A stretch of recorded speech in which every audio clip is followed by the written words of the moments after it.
બનાસકાંઠા જિલ્લાના દિયોદર તાલુકાના મગડાલા ગામે 10 જૂનના રોજ ગામના સરેડામાં આવેલ માતાજીનું મંદિર સહિત અલગ અલગ જગ્યા પર કોઈ અજાણ્યા ચોર ઇસમો દ્વારા ચોરી કરી પલાયન થઈ ગયા હતા।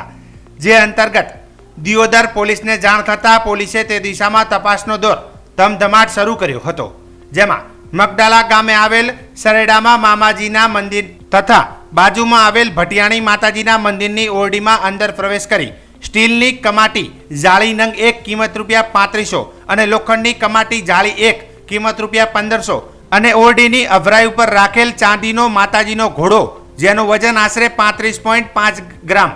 કિંમત ₹3500 અને સોલાર પ્લેટ નંગ 1 કિંમત ₹1500 અને ઓરડીના ખૂંટી લટકેલો સોનાનો કુલ આશરે વજન 2.23 ગ્રામ કિંમત ₹17,200 તેમજ કુલ મુદ્દામાલ કિંમત ₹27,200 સાથે જેઠાભાઈ ભરતભાઈ ઉમટ રહે મગડાલાવાળાને ગણતરીના કલાકોમાં દિયોદર પોલીસે ઝડપી પાડી આરોપી સામે દિયોદર પોલીસે આગળની કાર્યવાહી હાથ ધરી હતી।